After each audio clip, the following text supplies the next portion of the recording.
చేసి నిర్వహించే బాధ్యతను మా సిఇఓ గారితో పాటుగా వర్ల రామయ్య గారు, మరి మన కల్చరల్ కమిషన్ చైర్పర్సన్ తేజస్వి గారు, అలాగే నేను రంగస్థల నాటకాలు నేను ఎంపిక చేయడం జరిగింది. మిగతా ఆర్ట్ ఫామ్స్ అన్నీ కూడా మరి సిఇఓ గారి యొక్క సలహాల మేరకు వాళ్ళ చైర్మన్ గారు తేజస్వి గారు రూపకల్పన చేశారు. ఆమెకు ఒకసారి నేను ధన్యవాదాలు సభాముఖంగా తెలియపరుస్తూ, మరి శేఖర్ గారిని వారు దుర్గామల్లేశ్వర స్వామి దేవస్థానంలో, అమ్మవారి దేవస్థానంలో తరించినటువంటి పుణ్యాత్ములు, తెలుగుదేశం పార్టీ సీనియర్ నాయకులు, నాకు ఆత్మీయులు, వారిని తమ సందేశాన్ని ఇవ్వాల్సిందిగా కోరుతున్నాను.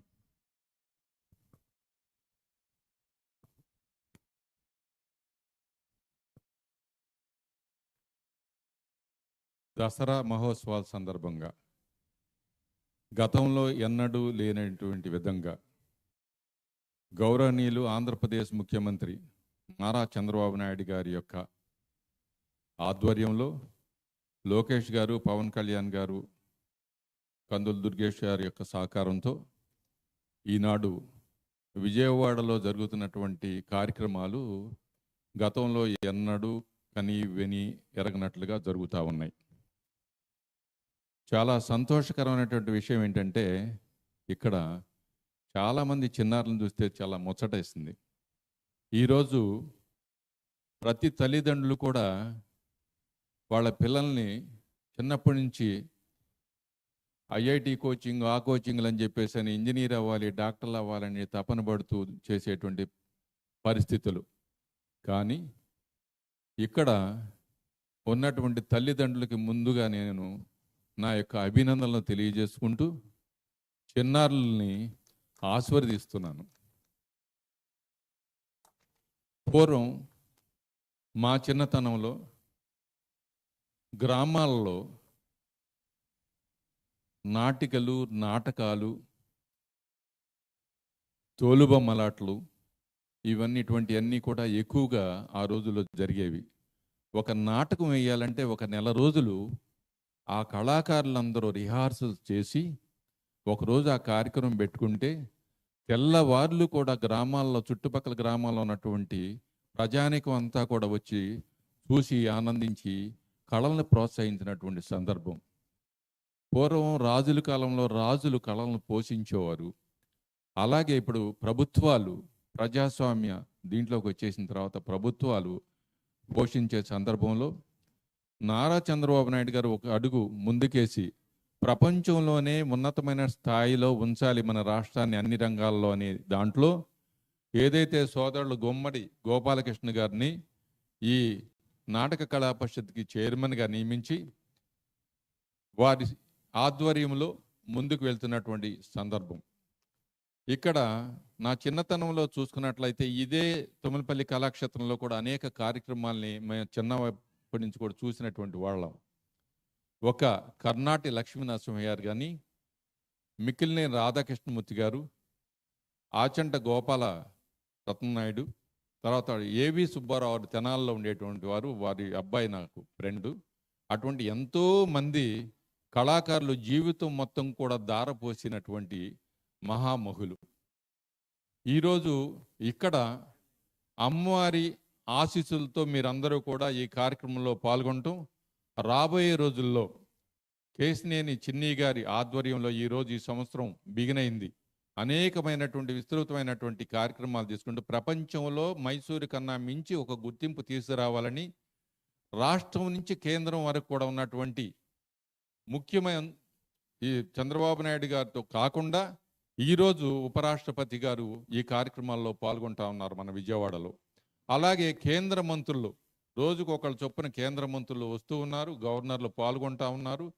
ఎందుకంటే ఈ యొక్క విశిష్టత విజయవాడ అనేది ప్రపంచంలో ఇంకా అమరావతి ఏదైతే కొత్త రాజధాని నగర నిర్మాణం జరుగుతూ ఉందో ఆ రకంగా ఈ రంగంలో కూడా విజయవాడ యొక్క స్థాయిని ప్రపంచానికి చూపించాలని తీసుకున్నటువంటి చిన్ని గారి ఆధ్వర్యంలో విజయవాడ కొంతమంది ప్రముఖులు ఏర్పడినటువంటి విజయవాడ వైబ్రెంట్స్ కానీ అనేక మంది ఈ ప్రభుత్వ మరి ఘంటసాల సంగీత కళాశాల దగ్గర నుంచి అనేక మంది ఇందులో పాల్గొని 5 చోట్ల ఈ కార్యక్రమాలు జరుగుతూ ఉన్నటువంటివి. విజయవాడలో ఉన్నటువంటి స్వరాజ్య మైదానంలో ఇదివరకు అనేక కార్యక్రమాలు జరుగుతూ ఉండేవి.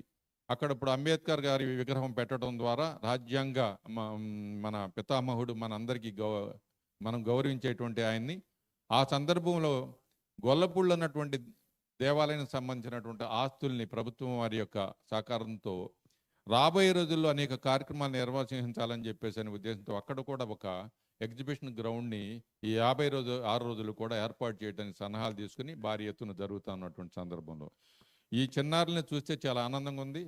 మరొకసారి భవిష్యత్తులో వీళ్ళకి మంచి అమ్మవారి సన్నిధి, ఎందుకంటే ఆ పైన అమ్మవారి యొక్క కరుణా కటాక్షాలు ఉన్నంత వరకు మన ప్రాంతం అంతా కూడా ఇదిగా కలకల్లాడుతూ ఉంటుంది. కృష్ణవేణి మాత యొక్క అక్కడ మేమున్న సందర్భంలో మైసూరు నుంచి కూడా కళాకారుని తీసుకొచ్చి మంజు భార్గవ్ లాంటి వారిని తీసుకొచ్చి అక్కడ కార్యక్రమాలు ఏర్పాటు చేసేటువంటి అన్ని కళల్ని పోషించాలనే దశలో.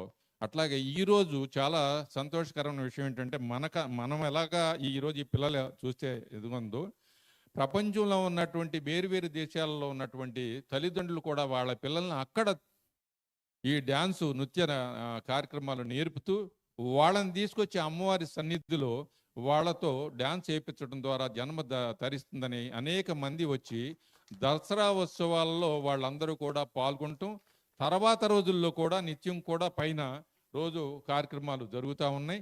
అట్లాగే భవిష్యత్తులో ఈ చిన్నారులందరూ కూడా ఉజ్వల భవిష్యత్తు ఉండాలని, వీరందరూ కూడా ప్రపంచ స్థాయి నర్తకీ మండలిగా వీటిలో తయారవ్వాలని చెప్పేసి చిన్నతనంలోనే చూసుకుంటే ఇప్పుడు వీళ్ళని చూస్తూ ఉంటే మాటలు లేనటువంటి మూవీలలో రానటువంటి పరిస్థితుల్లో ఈ తోలు బొమ్మలాట ద్వారా జరిగేటువంటి చరిత్రని మనం చూస్తే మనకు అర్థమవుతూ ఉండేదన్నమాట.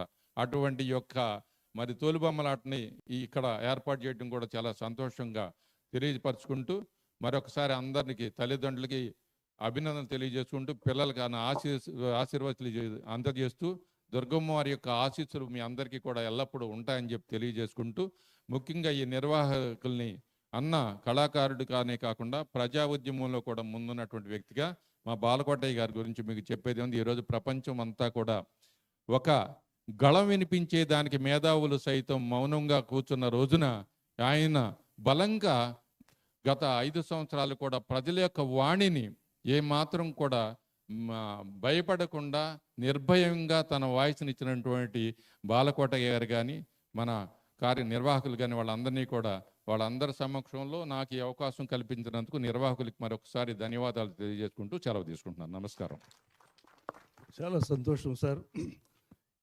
ఇది ఈ సంవత్సరంతోనే అయిపోయే కార్యక్రమం కాదు, ప్రతి సంవత్సరం చేయాలని మన ఎంపీ గౌరవ కేశినేని శివనాథ్ గారి సంకల్పం.